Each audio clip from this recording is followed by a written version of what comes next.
have a mentality that we gotta save the world. Come on now. But sometimes saving the world is stepping back and letting God have His way work happen. Yes. I think about how many people that I have interfered in the God process in them. And all in God, I'm helping them. I'm saving them. Oh, well, God, you said to do this and do that. But did He say that for you to put your hands in it? So I created more of a mess because my hands were in it. We gotta learn, warriors, take your hands out of stuff. Yes. If we had our weapons in our hand, we wouldn't have time to put our hands in stuff. Come on now.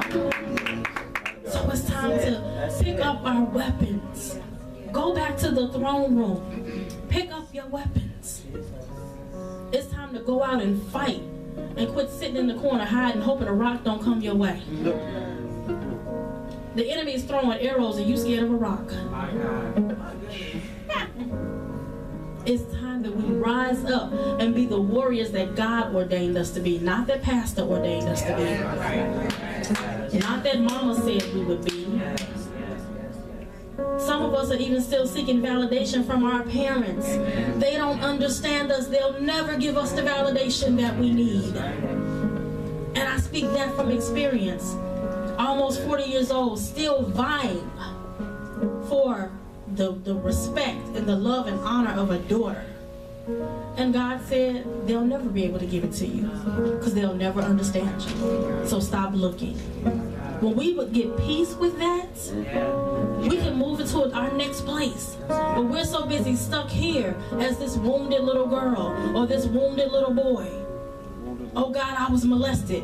How am I was raped. How am I going to help somebody else? You helped them through that pain. God, they said I'm dyslexic. Okay, what is that to God? You can help somebody through that. We don't become a victim of our wounds. We're victorious of our wounds. Our wounds help catapult us to where we're going. And that's so many of us have become a victim of what's happened to us. I can stand here right now. Oh, my parents rejected me. My mom and daddy abandoned me. I got pregnant at 15 and I was forced to have an abortion. I've been molested, I've been raped, I've been abused, I've been this. Oh, y'all pray for me. No, I am who I am today because of what has happened to me. When you rise up above what has happened to you and walk in your rightful place and walk in your place in the mantle of authority that God has given you, that's when you deliver others. You can't deliver somebody being a victim. Because you know what's going to happen? You all make allegiance and you talk about your wounds together. That's what happened with the group of friends that God delivered me from. Because we all were misfits. We all were, rejected and wounded and all had our issues and everything that happened to us in ministry. And we found allegiance with each other. So our identities were fortified with each other and not in God. Wow. It's a shame when I look back and I think about all the things the Lord told me to do and I run it by my BFF forever. And she's like, no, girl, that's stupid. God wouldn't tell you to do that. I'm like, okay, all right.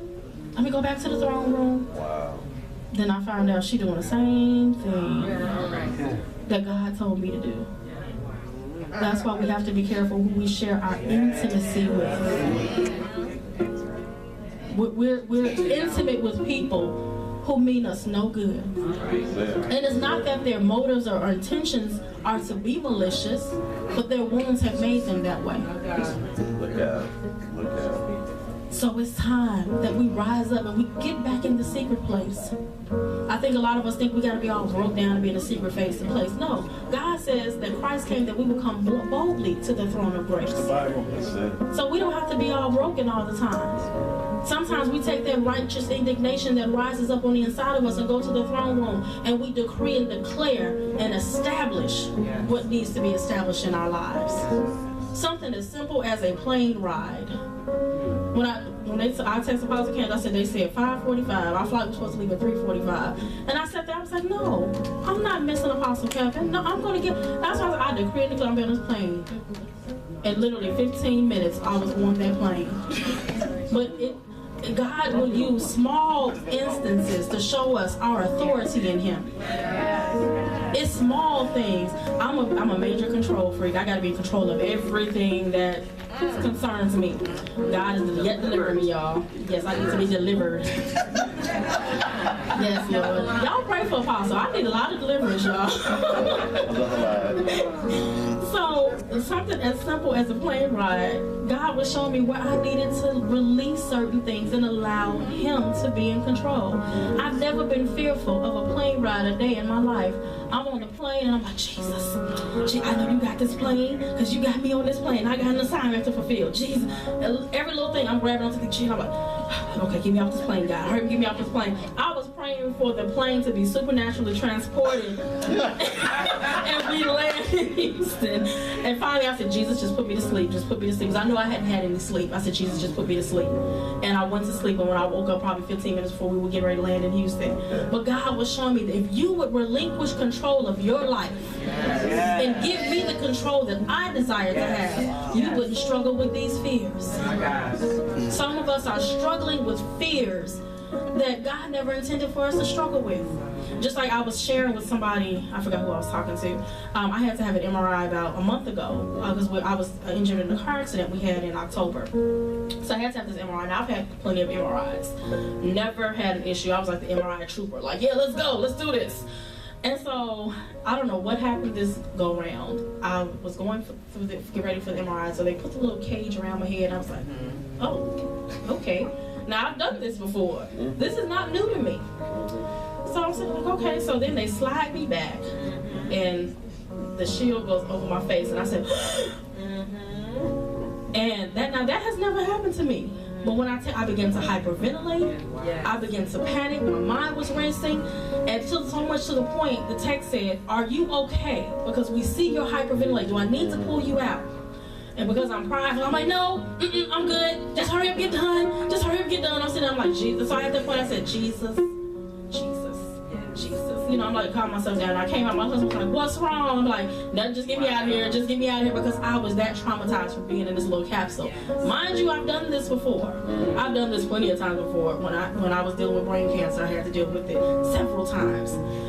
But this time, it was a fear that stepped in. So I made the comment, I said, I never knew I was claustrophobic. Didn't think about what I said. Said never knew I was claustrophobic. So then I've been telling this story over and over and over again. I like almost everybody, yeah, I took this MRI, did I know I was claustrophobic? Then I'm like, oh, maybe I did realize I was maybe I have been claustrophobic, because I realize now I like cars with open spaces and I like everything. Maybe I am claustrophobic. And so I was telling the story the other day, I forgot who we were talking to. We were telling the story, and the Lord said, you're claustrophobic because you want to be. I was like, oh, okay, all right. That's a book. We're gonna be quiet. Right. Like, so then the Lord reminded me of a teaching that I do about our words.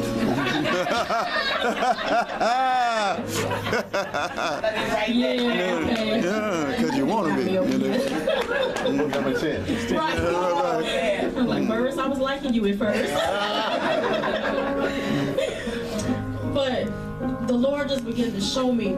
He took me back to my own teaching. When I'm drilling into my children, when I'm drilling into my spiritual daughters back in Chicago, watch what you say. Everything you say. And the Lord literally, when I tell you verbatim, brought back to my teaching, everything you speak becomes a decree. A decree is established into a declaration when the king stamps his signet ring upon it. Come on now. So the king of this world, or the king of heaven, is stamping, one of them is stamping a signet ring and has made it a law. Jeez. So everything you speak, you are establishing law. Jeez. Laws are to be fulfilled.